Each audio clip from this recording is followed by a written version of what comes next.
Good morning, good evening, good afternoon, and depending on where you are in the world. Welcome to Nicholas Vince, and I haven't got my headset. Oh no! I knew there was something wrong with this picture.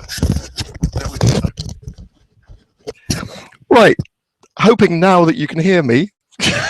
Great professional start as always, Nick.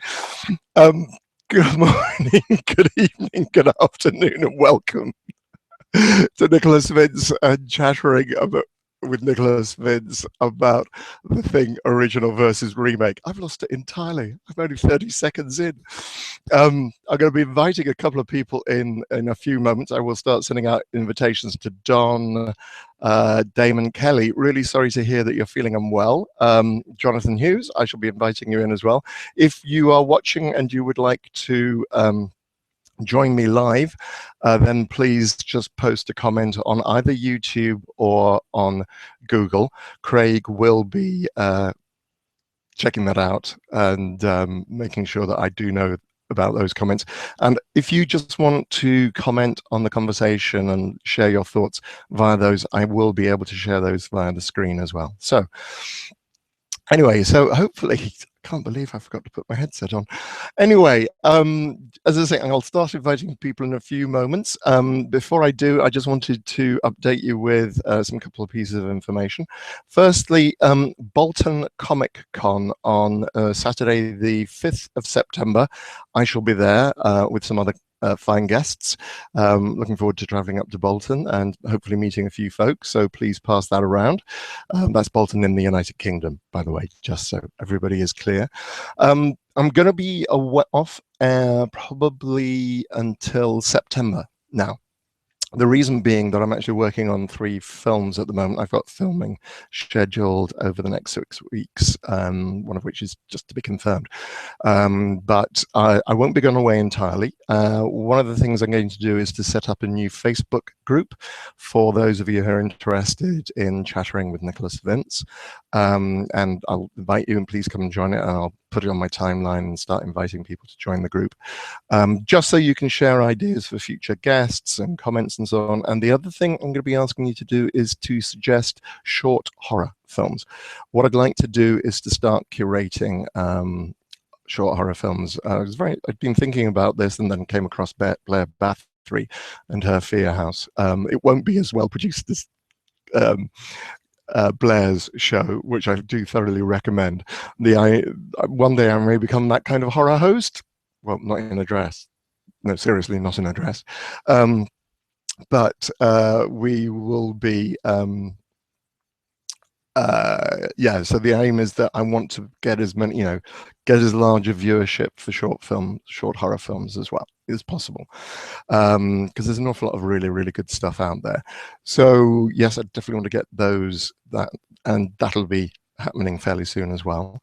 I'm going to be working on some podcasts of versions of the previous shows as well, which I'll start making available, so that if you don't have a chance to actually sit down and watch all these wonderful shows on YouTube, you can just listen to them offline. I'll edit those down and take out some of the more visual stuff. I really have no idea how I'm going to deal with Tristan Risk as far as that's going to be concerned. So that should be very interesting. A couple of weeks ago, I mentioned that I'd been approached by a pop group called a pop group band, wonderful group of musicians called EXGF, about their song We Are the Hearts, and we've been talking about some stuff, and they're very happy with what it is I've done so far for them. I'm hoping to make that available at the end of this week. There's a lot of work to be done on what it is I'm doing with them, but that should be available. It'll be available on YouTube towards the end of this week, I think, or certainly by next weekend. So look out for that, because I'm having so much fun working on that, and I think it's going to be really, really good. And just because I'm going to be off air for so long, don't forget that the Soska sisters are going to be doing their show. The Soska sisters film Vendetta will be available in the United Kingdom and I think Canada at the same time. It's coming out on DVD and online and so on, so at the end of August. So keep an eye out for that, because I'm assuming it's going to be wonderful. I'm really looking forward to that. Okay, cool. All right. So that's enough of me wittering on. I'm just going to start adding in a few people. So that's Don Pettit, Damon, Rickard. Okay, that's the first 2 invitations sent. Jonathan, I haven't forgotten you. And Hughes, yep, you're coming up as well. Oh, sorry, Craig's just let me know that he's had to leave his post for a little while because the dog wants out the back. There's Don. Hi, Don. Hello, hello. Hello, hey, hello. Hey. You can hear me and see me okay? I can, surprisingly, for the first time in a long time. It usually takes a while for this to sync up. Okay, here we are. Oh, Jonathan's there as well. Hi, Jonathan. Hello. Good evening, morning, and day to you all. Yeah, it's definitely day. I cannot believe that I didn't put my headset on. It's like, there are certain things that I go through each week just to make sure that everything's happening okay, and I forgot to actually put my headset on. That is just... You need it to do this properly, or... Say again? Do you need the headset to do I think I need the headset. Well, he needs to hear and talk, right? Well, yeah, I just use my phone. I mean, only because I'm too broke to buy an iPad. So yeah. Oh yeah, no, I completely understand that. There is a difficulty if you're using a laptop that you may well get feedback. Phones seem to be better, and you definitely get better sound quality if you've. Oh, please add Damon again. He's disappeared. I've just got a message. Annette and Damon want to join in, yeah. Yeah, no, absolutely. Damon. But it makes my face look really fat on It does not. Look, I think it closer. Look at it. Oh boy. Oh boy. It's cool, you know? That really is the conversation of, does my bum look big in this, isn't it? You just do not want to get into that conversation. Exactly. It's the oh boy. Equivalent of, does my ass look big in this podcast? Yes. Yeah. I don't know what's happened to Damon. Damon has joined us. Hello, Damon. Yeah, there you are. Hello, Damon. Damon, how's it going, bud? Very good. How are you guys? And he seems to be muted. Yes, Damon seems to have muted himself. No, he's not muted. Am I muted? No. Not now. You were. Excellent. Sorry. Just fixing this. Yeah, you're just fixing that. It's good. Cool. All right. So I know we've had apologies from quite a few people, but if there is anybody else who would like to come on board, do just post a note. But we'll get the show started talking about this. Can I just ask you, gentlemen, very quickly, who's read the novella? That I tried to, but I could not find it for the life of me. I spent the last week searching for that. I could not find it at all. I had to get a book. I had to. Then I had plenty of notice. I knew I was going to do this. Okay, well that's fine because I shall talk you through the story of the book and which films have you watched, Jonathan? I've seen both. You've seen both, Jonathan? Yeah, I didn't. I've seen the remake. I didn't get around to. I was trying to do the original this week, but I had a big project that I'm working on, which I might discuss if I get a second. Oh, okay. Cool. So when you say the remake, do you mean the 2011 remake, the John Carpenter remake? Oh God. That's not a remake. Technically, it's a prequel. It's a prequel. The only reason they got away with that is they considered it a prequel because it's meant to be what happened before the events of the John Carpenter. Yes. Yeah. Yeah. Wasn't it supposed to be what happened to the Norwegians, the ones that came up? Yeah. Yeah. I haven't seen it yet, but. Now, but from my memory, isn't John Carpenter's technically a sequel, and the 2011 technically a remake of the original? Of the thing from outer space, yeah. Yeah, because in the original, I saw it when I was really young, and then I saw the John Carpenter one, and I was like, well, this one's much better.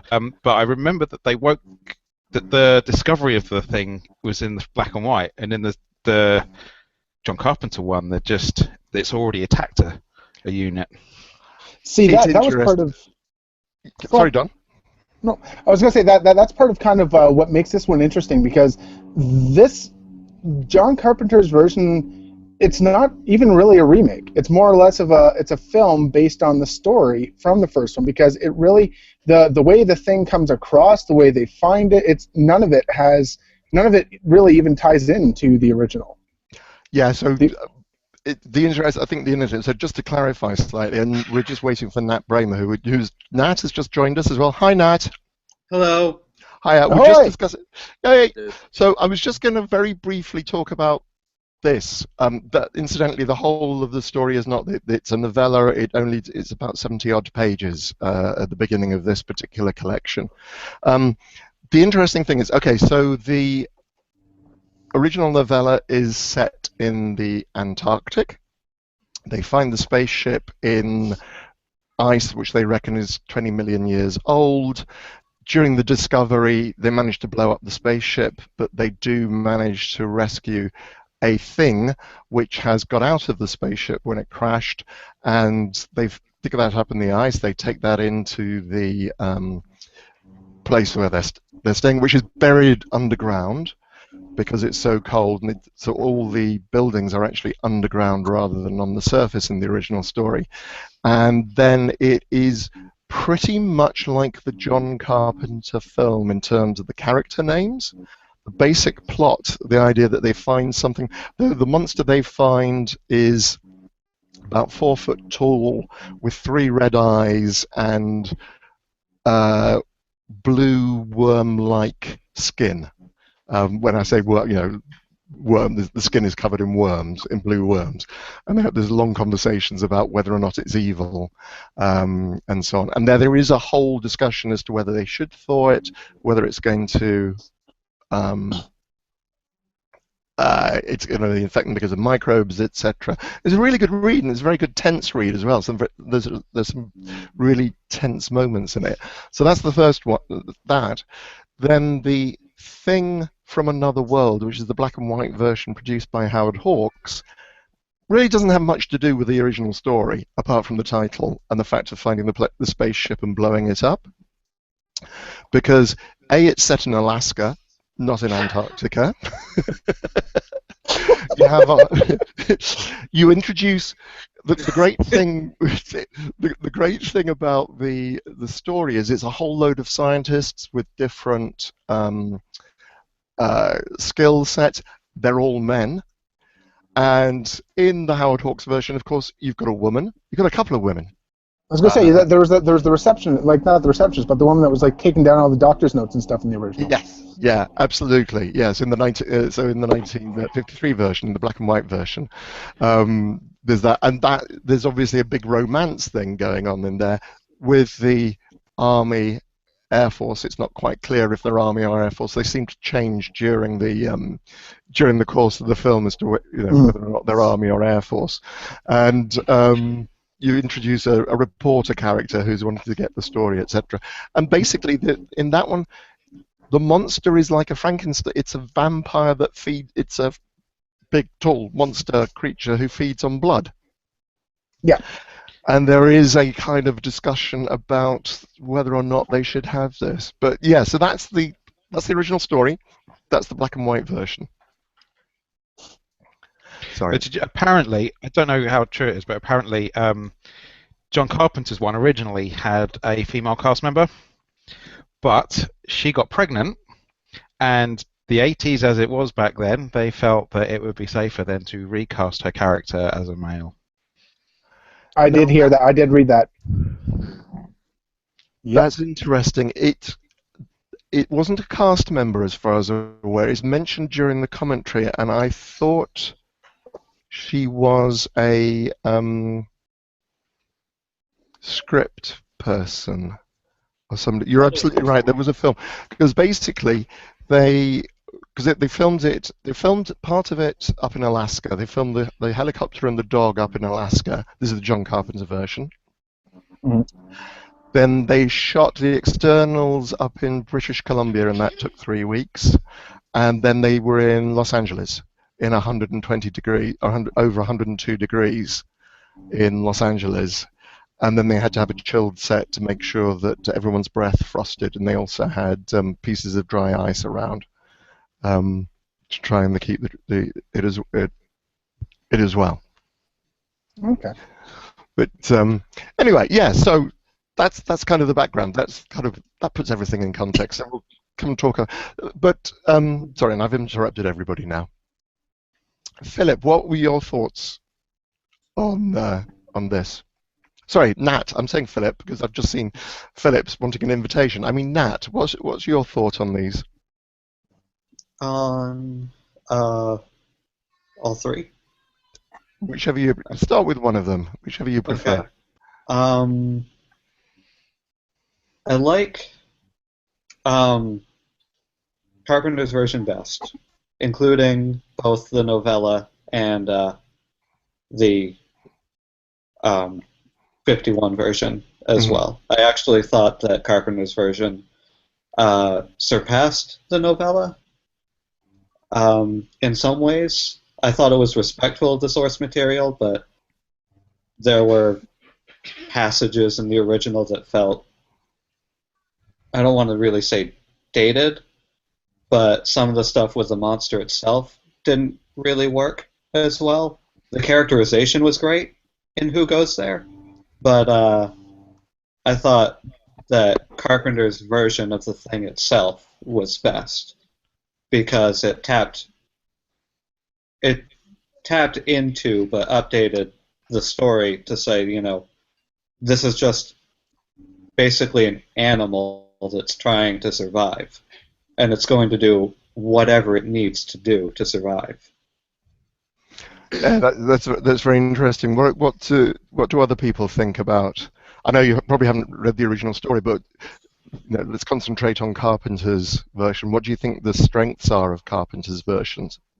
I think, without a doubt, the characters. It's got such a memorable cast. It's brilliantly written. I think if you didn't have the interaction and the quality of those guys, the film would have fallen apart, because it's, for a horror film and for an action sci-fi horror film, it's actually incredibly dialogue driven, and I think, and Kurt Russell's performance is phenomenal, considering up to that sort of point he was really known for Disney stuff. So it was, I think that's where Carpenter really hit it. But then you've also got that combined with the unbelievable practical effects, which, when you look at the 2011 one, when they tried to mix that with the CGI, you realise just how good it was back then, and you know, it was something that sadly is now disappearing from the craft. It's very interesting. We probably could share some of the stories about how they actually did some of those effects later on. But Don, what do you particularly like about the John Carpenter version? Actually, it's kind of different for me when I'm taking a look at the two, because I find that, see, Carpenter, like the original. If you look at the original was basically like it really wasn't even a horror film. It was a sci-fi film that, like, you had the whole, you know, you had the space monster, which was like the Frankensteinish thing, and they were able to like grow the little pods out of the blood, but it was Carpenter's almost rewrite of it that brought the horror into it, because the horror came in and the dread came in when it's like, all right, which one of you is this thing trying to emulate now? And that was never in the original. And that's where a lot of the horror of it came in, and then just the practical effects were that made, again, that also crossed the line between sci-fi and horror at that point, because you just didn't have the gore in sci-fi that, you know, back then, that, and you still don't even have a lot of the gore in the sci-fi now that was in that. So that was another thing that but yeah, they were almost two completely different stories. Carpenter more or less fixated on the psychological part of it, as in, like, you know, they're up there all alone. They don't know which one's infected. That was 3/4 of the horror of the film. That's what made it that much of a horror film. And a lot of people might not know, but this was originally, Carpenter made this as part 1 of a 3-part series that he called the Apocalypse Trilogy. And there was the thing was part 1, Prince of Darkness was part 2, and In the Mouth of Madness was part 3, and they were all dealing with apocalyptic themes. Absolutely. Yes, it is very interesting. I think one of the things that Carpenter really does, which he mentions in his commentary, is the fact that the first problem is, what do you do with with a film about 12 men who all dress the same whenever they walk outside? And that is one of the real problems with the 2011 prequel. Quite happy to call that prequel, because what apparently all Norwegians do is grow beards and get drunk and sing, because that seems to be their only characterization in the in the 2011 version. I'm going to bring in Philip now, who just joined us. Hi, Philip. Can you hear us? Oh, Philip's looking. Hold on. Hi, Philip. Hi, can you hear us, Philip? I don't think so. No, I don't think Philip's. We can see you, Philip. We can't hear you, and you don't appear to be able to hear us. Okay, so yeah, I think that is one of the things. You know, when you've got so many people, and Carpenter mentioned that in the 1953 version, black and white version, the Howard Hawks version, there is one scene where he's got 30 characters in the one scene, and therefore he decided not to whinge about having only 12. You know, what do you do with 12 men? I can hear you. Oh, you can hear us, Philip. Hi. Oh, there he is. There he is. Hi, Philip. Do you want to say something? Strange. You're very quiet. We can't really hear you. Microphone sensitivity up, maybe? It's because I'm not seeing any. I'm not seeing. All I'm really doing is I'm just whilst we wait for Philip, I'm just going to show Damon, who is basically sitting there like a Bond villain at the moment. Dr. Claw. Yeah. Hello? Where's his cat? He needs the cat. Yeah. Oh, hold on. Okay. Philip? Hi, Philip. Say what? Oh, I think we can hear you now. Hello, Philip. No, I think Philip will no doubt jump in, Philip, when you. Sorry, Jonathan. What you going to say? What were your views of the Carpenter version? Well, one thing that I particularly enjoyed about the thing was the score by Ennio Morricone. Forgive me if I butchered his name. Ennio Morricone. Morricone, thank you, Morricone. Yeah. He just gave so much intensity to the scenes, especially he brought a lot of intensity and dread into the intensity of some of the scenes, and I just liked how paranoid everyone got of one another. Like Damon was saying, the performances were just absolutely phenomenal. And again, the practical effects were just beyond anything that we see today, especially when with the head spider between the blood test. The blood test is obviously one of the most scariest scenes in the history of movies. It's the thing is definitely up there in my all-time top 3 favorite horror movies. And yeah, originally Carpenter wasn't originally going to direct it. There was some other guy. I read this big article. I think it was Bloody Disgusting. There was another guy who originally directed it, and then Carpenter had to come in halfway through and save the movie. I read this article many months ago, so I can't give you too much detail on that. But there was an article about a guy who was working on it, and Carpenter saved the movie. But yeah, brilliant effects. That's very interesting. I've not come across that in my research at all. Had anybody else heard that? I haven't heard that one at all. No. No, that is really interesting. I will do some research of. Yeah. It does exist. I just haven't. This was months back, guys. If I do find it, I will get it to you, Nicholas. I'm not making very interesting. I'm not making things up, I swear. Just because I'm drinking doesn't mean I make things up, okay? Random Jonathan fact 1. Yeah. Well, I'm just going to share with us very briefly. Kim Lehman's posted the version I liked best is John Carpenter. Reason being the characters and the cinematography was just beautiful, and I love the practical effects. So thinking about the practical effects, which of the practical effects do you guys think is your favorite? What is the moment of all those effects, which is the one that's most seared onto your brain? Oh God. I think for me, Damon. Go on, Damon. I think it's got to be when Doc plunges into the chest and has his hands ripped off. Just when he comes back out again, and the shot with him in there. I mean, you look at it back then and you think, how did they do that? It was such a brilliant piece of work. It holds up today. It was fantastic for me. That's the image I most remember from when I first saw it as a 10-year-old. Yeah. And I'd assume that everyone knows how they did that. No. I haven't seen the special parts of it yet. You get an actor, you get a stand-in actor who doesn't have forearms. So if you look at it, it's two different actors.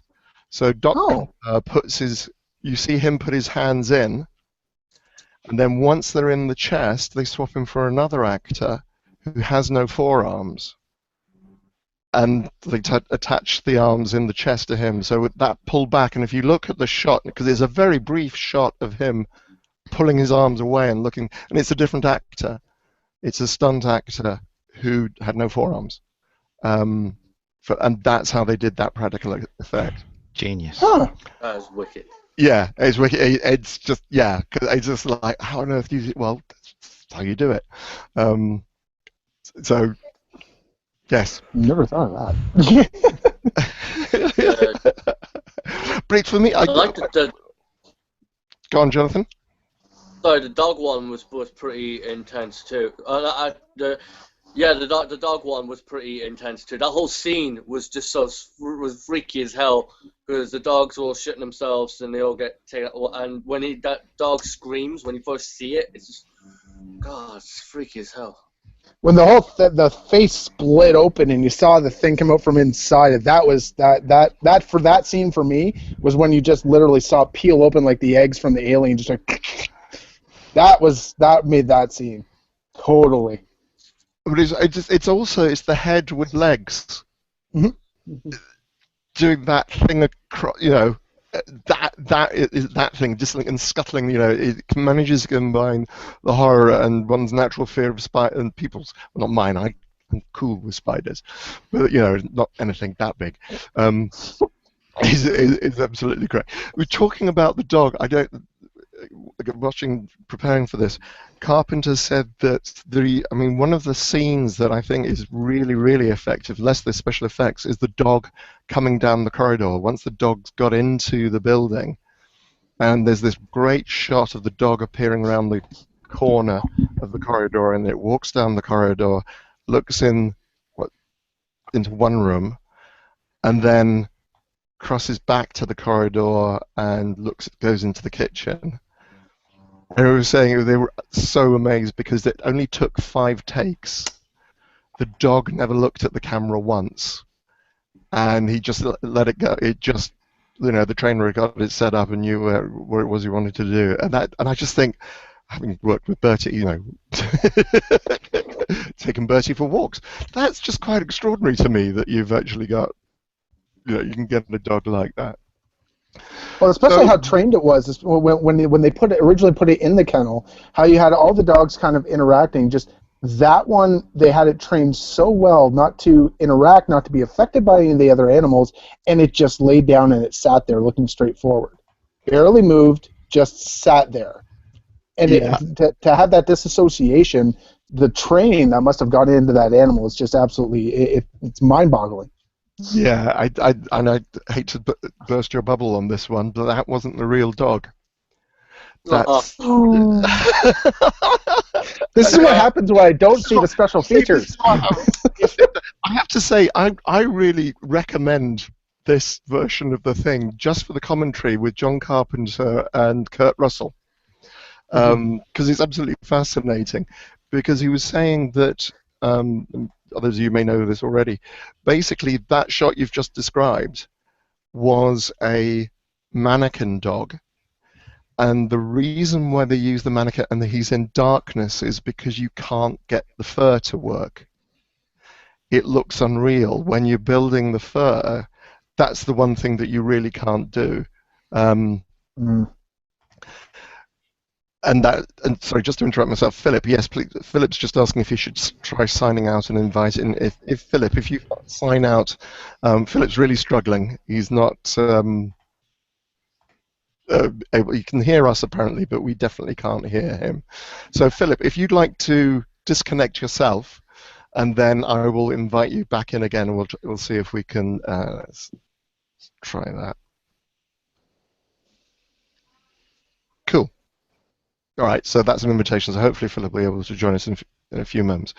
So, what other points do we think are really, what are your favourite moments in? And I guess we're mostly talking about John Carpenter's The Thing. Nat, what do you think? I think like what you're talking about, just with the shot with the dog in it, with how long that shot is of just the dog going down the hallway and into the kitchen and everything. I think Dean Cundey was the unsung hero of this movie because there are so many amazing, still, really just long, quiet shots that give that completely isolated atmosphere. And I also think it's neat, like, with how much we're talking about the special effects, I think it's worth pointing out that Rob Bottin was 21 when he did the effects for this movie. I mean, he was, I think... Wow, I hadn't realized he was that young. Yeah, he was, I think, 19 when he did the... He was 19 when he did The Howling, so he was 21, 22 or so when he did The Thing. Ah, that's right. Because of course it was Carpenter's first studio film. Yes. He did he'd done in his independent stuff up until then. So interesting. And it was supposed to be his breakout studio success. It was supposed to be, his major hit that was going to get him all these jobs, and it actually, the box office was so bad it got him fired off of Firestarter. Mm-hmm. But that was also because all the competition he had as well, because they, in around the same time, wasn't like E.T. and all that coming out all around the same time? And that's kind of what botched him on it. Oh, it is interesting. It came out 2 weeks later than E.T., I think. Either 2 weeks before or 2 weeks later. Philip, I think, we can now hear Philip. Hi, Philip. Hi. Can you hear me? Yes, we can hear you. Oh. Yay! Finally. Finally. Philip, what are your thoughts on the movies? On the things. Things. Well, the original 50s thing is, it's one of those 1950s science fiction films. They all kind of blend together a little bit. I mean, the dialogue and the acting a little bit. I mean, the 50s version that I noticed was the overlapping dialogue, everybody talking over each other, and that kind of fast-paced thing. But it's not scary necessarily. I mean, the guy in a costume, and it's not. I mean, you're not frightened by it like Carpenter's film, but that's a fun film. It's a perfectly fun film, and if I'm in the right mood to watch that film, then it definitely is a fun film. But the Carpenter version, it's that rare remake that just takes the same plot basically, but does something completely different with it. Gives a different monster, and uses the setting in a different way. I mean, the thing is, Carpenter's film is known as a really visceral film, and I think it was regarded as regarded to be almost like violence pornography back in 1982 when it came out. Like, the critics were really over it, how violent it was. thing that I like about it the most, actually, I mean, I like the special effects, but I like how Carpenter builds the mood and the suspense. It's actually it has a lot of quiet moments as well. A lot of scenes where the actors just simply sitting around, they're discussing what's happening, and you have all these shots of just the empty corridors and the hallways, and the music by Ennio Morricone as well that creeps in, and it's that I think that's what ultimately makes it effective. The Carpenter's sense of building suspense and mood and all, I think, is incredibly effective. It's actually a really gentle film in many ways. And it's sorry to interrupt. I was just going to say, and come back to you in just a few moments, Philip. I think one of the interesting things is if you look at it on iTunes, it's not under horror; it's under science fiction and fantasy. Yeah, exactly. It's a bit, it's strange. I mean, people say Alien is a science fiction film as well, but it is really horror. I mean, I think of science fiction films. I think of 2001: Space Odyssey or something like that, and it makes me, oh yeah, the universe, and the human condition and all that. And I don't quite get that out of Alien or The Thing. It's more about, I would say, the terror of outer space, I suppose. But the interesting thing, of course, is the original short story is written in 1934. Yeah. And they didn't make it into a movie until 1950s, and it's very obvious that it's kind of cold. As I say, they set it up in Alaska. It very much has a Cold War military feel to the Howard Hawks version of it. Yeah, and the scientists are bad guys, and there's a bit of a communism metaphor in there somewhere. But I haven't read the short story, but I think I actually tracked down a copy of the Marvel Comics adaptation of the short story, which I read. Which was Marvel? I thought that was Dark Horse. Wasn't it Dark Horse Comics that did that? Yeah, it was Dark Horse. Okay, no, okay. I seem to remember reading some old comic book that it was very Marvel in its art, I thought. But anyway. That was in the 80s. Yeah. Okay. All right. Interesting. Okay. So, sorry, Philip, carry on. Oh, no. Well, I remember in the comic, I think they actually show you what the thing looked like in the eyes, and we don't know if it's the original shape that it had, but we could see what it looked like in the eyes, which of course we never see in the Carpenter version.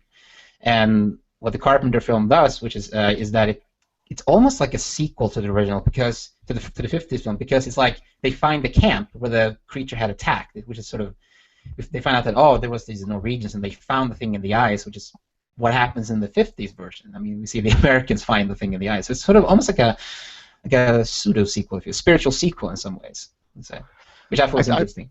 I think what is very interesting is that, having read the novella, and Carpenter so goes back to the original novella, as I say, including using the original character names for the main protagonists, which are not used in the black and white version at all. The novella starts a big chunk of exposition. Basically, it's Macready telling the rest of the 30-odd men who are in the camp what had happened at the UFO site.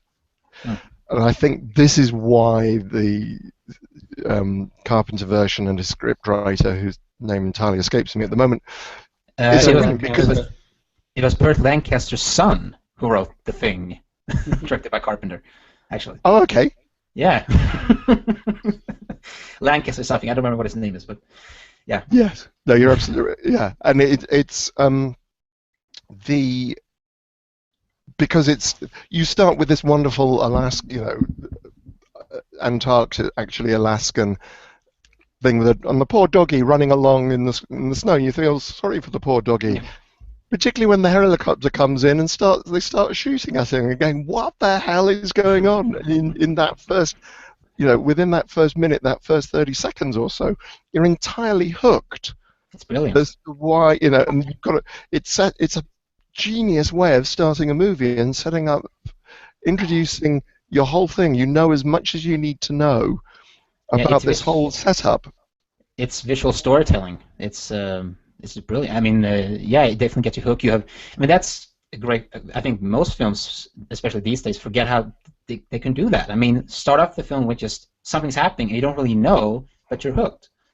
And and sadly they don't do that, I think, nowadays in films. It's very rare to see that.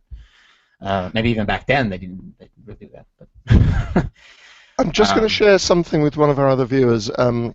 All of Carpenter's commentaries are fantastic. The Thing, Big Trouble in Little China, Escape from New York, just as entertaining as the movies themselves. Yeah, I have to say that I was really, just because Carpenter talks through every single scene and what it took to actually set up the scene and all the challenges he has in the scene. And one of the, he admits about walking onto the studio and not knowing quite how he's going to handle the scene, and just looking at all these actors and just think, I have no idea what it is I'm actually going to do here, which I think is a very brave thing. So we talked a little bit about favorite special effects and so on. Why can you just, I think, have you all watched the 2011 prequel? Yes. Yeah. Why do you think it doesn't work? They spent a lot of money on it, and they invested a lot of CGI effects on it. Don's nodding his head. Don, why do you think it doesn't work? Oh, I'm not nodding. I'm shaking because I haven't seen it yet. That's why I was just like, nope, I haven't seen it yet. That's very. And good. It was by choice, to be honest. It was by choice because I didn't realize they were trying to do a prequel out of it, and then when I found out there was a prequel, I kind of looked at the reviews, and it got such horrible reviews. I'm like, I love this film. I love the idea of it. I love the original. I love the Carpenter. I don't want it destroyed for me. They did that to me with Evil Dead, and I'm not going to have it happen with the Thing. I didn't think the 2011 film was a terrible film. I just think it was particularly good. I think what it didn't have that Carpenter's had that a lot of people have talked about is the subtlety.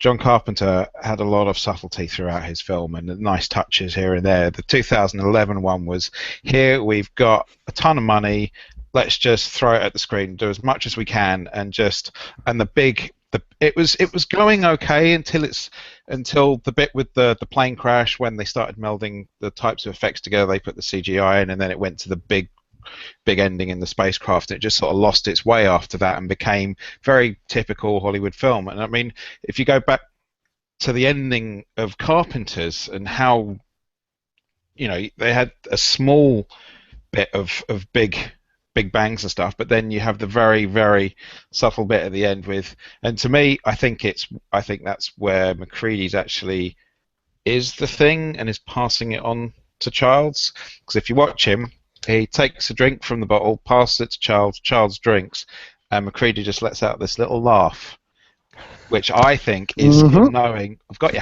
Oh. And there was none of that subtlety in the 2011 one. Nothing like that. It was all gone. No, that's what made John Carpenter's version the way it was, though. It was the subtlety. This is the type of film where less is that much more. And with horror, that's a lot of what it is. It's a lot of what you don't see. It's a lot of what they leave for your imagination. And that's what horror nowadays have lost. It's not about bang, ooh, whatever. It's the tiny little things. Yeah, I mean, that's what I was talking about earlier. Like, Carpenter builds the mood and the suspense up, till the monster attack scenes happen. I mean, that's what people forget. People all think about, this is such a crazy film, but there's also a lot of building up to the actual sequences. That blood sequence, for example. I mean, that, but yeah, the remake, which comes from the short story. Oh yeah, but the prequel, which is really just a remake in disguise, if you think about it. It's just another Hollywood remake. It's just like, it's a prequel, but it's the same story. It's the same. It's like, we're making a prequel. But originally, they were actually doing a lot of the special effects, I think, using practical effects, wasn't it?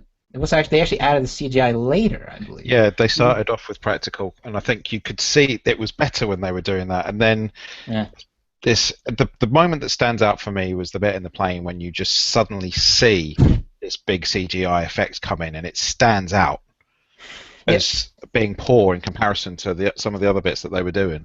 Yeah, and the monster seems a lot dumber in this film than in the Carpenter film. Because it's like, well, why does he suddenly just? What does the monster suddenly decides to attack out of nowhere at in the helicopter? Or was it the? Oh, the helicopter, yeah, not a plane, yeah. And it was going Yeah, to reach civilization. yeah. Why does it suddenly attack everybody?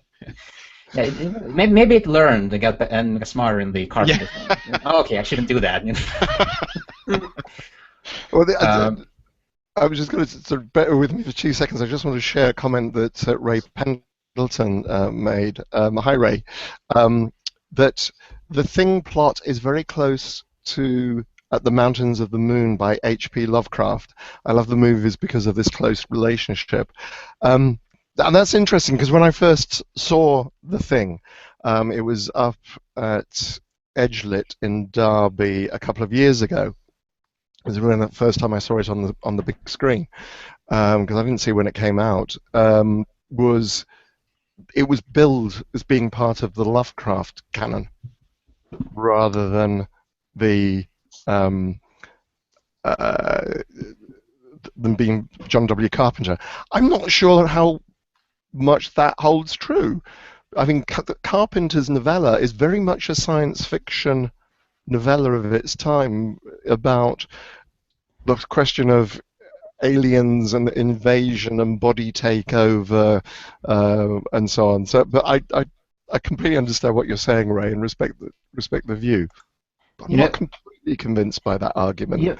But you know what it is with Lovecraft fans, and I like Lovecraft a lot. But the thing is, like, there's so few Lovecraft films out there that if they see anything that has like gods from outer space or Hellboy, whatever, they got anything, just creatures transformed. They go, oh, it's a Lovecraft movie. Oh, finally, Lovecraft. Lovecraftian is the term. Yeah, Lovecraft. Yeah, Lovecraft. Like in Hellboy, the Hellboy movies, definitely a huge example of Lovecraftian creatures. Yeah, exactly. So Lovecraft fans, they just want, they see something that's very Lovecraft and they go, it's Lovecraft, it has to be. And there's nothing against Ray or her love of Lovecraft. I think it's, and to me, I think Lovecraft is a great writer. Technically, he's a great writer of his descriptions, but it's the same plot in every story that I personally am not a huge Lovecraft fan. It's like, and it's the ancient gods, and the answer is it's the ancient gods. That's all it ever seems to be as far as Lovecraft is concerned. Yeah, what's Hellboy? Because apparently it's ancient gods. Sorry, Nat, were you going to say something? I mean, I guess technically you could see Carpenter's The Thing as a Lovecraftian movie because there are no female characters. And that was true of every single story Lovecraft ever wrote. Very true. Yes, no, I'd not seen that before. That's very interesting. Oh, we seem to have lost Don. Don, I shall post you, unless you deliberately left us, you may just have dropped. Let me just invite you again, just in case. Okay. The thing about The Thing, I think, also was so great about it, the Carpenter film, are the characters. Even though you don't really you never have a scene where a character sits down and goes, this is my life story, I've been doing this all my life. You never get that, but you feel like you know these characters by the end of the film, and when they die in the film. Like, you spend so much time with them, and you see how they're interacting with one another, and you get their little character quirks. And Carpenter himself said, like, he doesn't like to, throw in a lot of, character exposition and all that. He likes his characters to be a little bit mysterious, I suppose. And that sort of makes it sort of effective as well. Like, even though you don't necessarily get to hear their life story, you still feel like you know them, and the actors are great as well. They're great character actors. Whereas in the prequel, remake, whatever, they're all the same. They're all bearded Norwegians, and you really don't get to know them. Yeah, this is what we were saying later on. I'm just going to share. Sorry, I want to share another comment because I think it's very interesting. This is from Kim Lehman again. Also liked Kurt Russell's performance. He was pretty intense, and I loved the ending tension right up to the very last, frame. And again, this is something I learned during the listening to the director's commentary with Kurt Russell. Is he didn't know the end of the movie whilst they were filming it. And it was Kurt Russell who came up with the eventual dialogue, and that they were discussing how they were going to end this movie whilst they were filming it. They obviously had an ending in the script, but Carpenter wasn't absolutely convinced by it, and so he played around with the ideas of it, and this is what they came up with, this dialogue that's basically that Kurt Russell had come up with. And I think the sorry, I was just trying to check another comment as well. We're now coming towards the end of the show. Alex Tim has joined us. Alex, if you would like to come and join us live, please let me know. I will quite happily bring you in for the last 10 minutes. But there was one movie that I mentioned that I didn't mentioned in the original posting about this conversation. I didn't encourage people to watch it. Who's watched Horror Express? Horror Express. Who's watched Horror Express? Oh, I've seen it several times. Philip, Jonathan, have you seen it? I have not, unfortunately. That's okay. Nat? I haven't, or I had when I was like a little kid. But yeah. Well, let me start with Nat. Nat, have you seen it recently? No. Okay. No. Well, it's very interesting. I put it on there because Wikipedia says that it's derived from this. No, it's not. It's nothing to do with John W. Carpenter's short stories. No, it had nothing to do with it. And there is a reference in Wikipedia to a book that makes this claim, but as far as I can see, and basically having looked at the movie itself and having looked at the credits, I can see no relationship to the John Carpenter novella. It's of a similar idea. I mean, basically the idea of finding something in the ice, which is then put into a closed space, which then takes over other people, and steals their memories, is very much in Horror Express. I mean, you have the fact that all the brains become absolutely smooth. I love the idea. Manages to take it by looking at you in the eyes, and you've got the classic thing of the eyes glowing red, and when it looks at and you've got Telly Savalas in it for a short period. And he's not in the book. No, it's nothing to do with the book whatsoever. Literally, the only thing that it shares with the original novella is the fact that something is found in the ice. The thing that is found in the ice is very old. I mean, there are some great moments in horror, and it's a really interesting story because the dilemma is, there are scientists there. They've come across a creature who has, although he's been in the ice, was around when the dinosaurs were around. They discover this by being. Yes, carry on, Don. No, I was going to say, you see, in that same token, you could almost say, hey, Encino Man was derived out of the thing. Like it's almost like saying that exact same.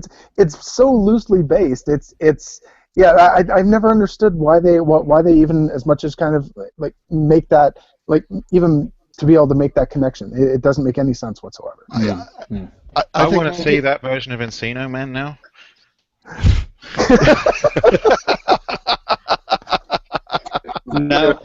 Now I want the next. Brendan Captain Fraser America just suddenly starts sprouting tentacles. That'd be great. Anything to kill Pauly Shore, I'm down. Oh yeah. Something about the Carpenter film. I remember it was on the Thing website. It was Outpost 31. Have you guys been to that site? Mm-hmm. Yeah, I remember. I saw like photographs, like deleted scenes, which reveal that Carpenter. Because I mean, this movie. You talked about the ending being made up by Kurt Russell. They were this movie was changing, I think, for the entire shoot, and when they were doing the special effects, because I saw like photographs of like what's the name of the guy with the glasses who is burned to death? Fuchs. His name? Yeah, it was like Carpenter shot a completely different death scene for him, where it's like they find his body like with a shovel in his, and he's like a Halloween death scene. He's like sitting there with a shovel in his belly, and there's like another death scene where like the character Bennings sees somebody go into the dog. What do you call the dog? Oh, God, what do you call it? Kennel? Yeah, Kennel. Kennel. And he gets stabbed in the neck by someone. So Carpenter shot this, I think, really different film with the actors actually at first. Where it was kind of this paranoid like thriller where you're like somebody's going around killing somebody, and he was like, probably what happened was Carpenter was like, okay, we're doing the special effects later, and we don't know if it's gonna work, so let me shoot this film first with these actors, and then because they did the special effects later, I know, with Rob Bottin. So yeah, it was a combination. Of course, Rob Bottin was around to do certain things, and they brought certain things onto the sets. But the actual cut-ins of the monster, and the bits and so on, and you're absolutely right. Those were done later on. Yeah. Okay. So yeah. Sorry to interrupt. I was just going to say, sorry, Philip. I was just going to say, I know, Jonathan, you were. We're now almost at the end of the show, and I will come back to you for your final thoughts in just a few moments. I'm going to start with Jonathan. Jonathan, you said that you've been working on a project you wanted to mention.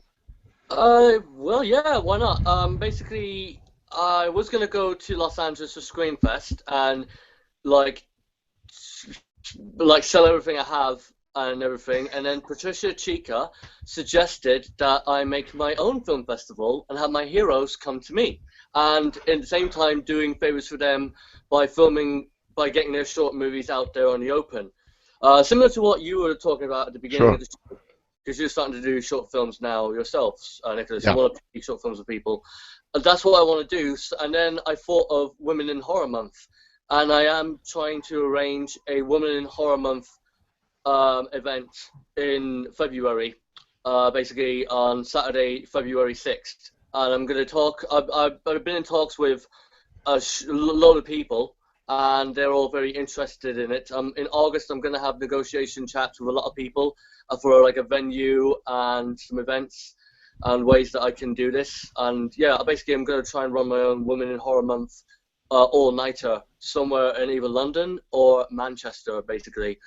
But one thing I want to get clear, this is not about me making money or anything like that. It's about supporting all the great female the horror directors and women in horror who have supported me over the past year. Brilliant. Oh, that sounds excellent. Oh, you'll keep me posted. You'll keep us posted, Jonathan, on how that goes. Absolutely. I'm hoping to hopefully get some of you guys involved with me on it. I've created a Facebook event page, and obviously I'm just going to be in talks with everyone over the next few months. I'm going to do a thing in London, but I'm hoping to get everyone to do different events across maybe Wales, Manchester, Scotland, and I'm trying to get everybody to do one simultaneously. I'm kind of on the same weekend, the first weekend of Women Horror Month, so that we can raise awareness of it and for the massive blood drive to get more people to donate blood as well. So that's another reason I want to do it. Superb. That sounds really interesting, and being somebody who once had literally half the blood in his body replaced during an operation, I'm all for that. I think blood donation is incredibly important. So yeah, I'll support on that. Cool. All right. Let me just come back to Nat. Just your final thoughts on the movies. Final thoughts on the 51 thing is that as much of a fun, extremely 50s sci-fi movie as it was, George Romero sort of destroyed it for me after pointing out in a few documentaries that the entire film is people constantly opening doors and closing doors, sometimes doors that don't even go to. So true. And I can't not see that now. And I have to see this stuff. George Romero commentary on the movie. There should be like a collector's edition with George Romero commentary. They show the little clicker thing on the bottom. The counter's like ching, ching, ching. There must be a YouTube video for that. I'm gonna look for that. I've got my copy. I'm not gonna have to sit there and just go through this now and yeah. Right. Oh, that's yes, good. I've got my copy in front of me. The shop every time the door opens. Oh god. There's one time it's just in a dialogue scene, and he holds the door open. He just pulls it open while they're talking and holds it there, and then closes it again. Maybe they were short. Nobody comes in or out of it. It's absolute. Well, yeah, that's brilliant. Absolutely. Damon, your final thoughts on the things? My fault.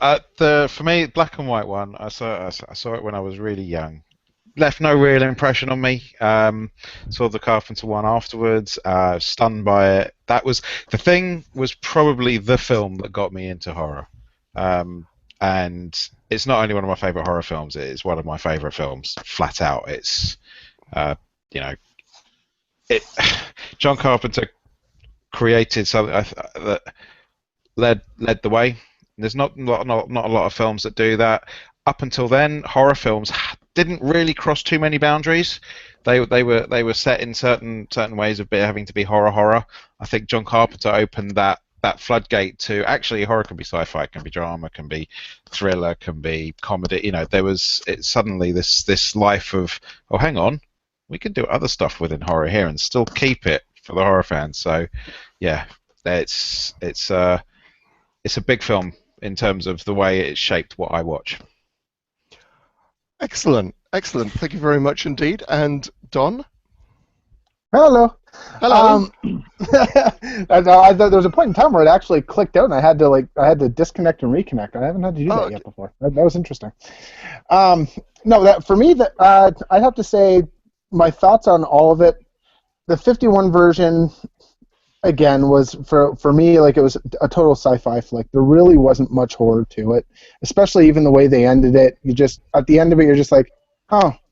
You know, there really were no fatalities. There was no. It was total sci-fi 50s horror, and John Carpenter completely and utterly reinvented that wheel. I found, and he brought it into a new medium. And if I'm not mistaken, that was kind of the signature movie, Aliens does as well. But I found that Alien and The Thing are very similar but very different. They're similar in the fact that they tried to cross that whole horror sci-fi boundary, but it was The Thing that really solidified that. At least for me, there was The Thing that really solidified that, and then which paved the way for so many other like space sci-fi horror, sci-fi/horror movies like Event Horizon and other ones, of the type. Whereas a lot of people, they think space is like, all right, space, then it's sci-fi. That's what Carpenter, I kind of found. He opened so many different doors and so many different doors to the imagination to be able to make the film that he did and make it work the way he did. And you just don't see that anymore. That's one of the reasons why it's a classic horror film. Yeah. Okay. And Rent. Right. I'm going to Philip. What are your final thoughts? I just want to say a couple of things. Funny you say about Aliens. Because The Thing kind of I know it's based on, of course, the book and short novella, and it's very faithful to it, but it kind of reminds me of. It feels like they were kind of taking things from Alien. I feel like the plot is very similar, isn't it? I think when they were making it, they thought, "Oh, we're making the next Alien." Definitely. I think at least the producers were, and I think when The Thing screams, isn't that from Body Snatchers? Like Invasion of the Body Snatchers. That whole, Donald Sutherland. Is that from the short novella? I wonder about that. There's a very close, very, very, what's the word I'm looking for? There's a close resemblance to that from Body Snatchers. There, it is very, very, very close resemblance. Yeah, but before I get to my feelings, I just want to recommend, because you mentioned Horror Express, which supposedly was similar to The Thing, but really isn't. I can think of a film that is basically a remake of The Thing, but it's set underwater, and it's called Leviathan. Leviathan. Yes, with Peter Weller, Ernie Hudson. It is basically a remake of The Thing underwater. It's got a monster transforming, taking over people. Check it out. It's kind of fun, actually. It's from '89. Okay. Oh, and as for the film.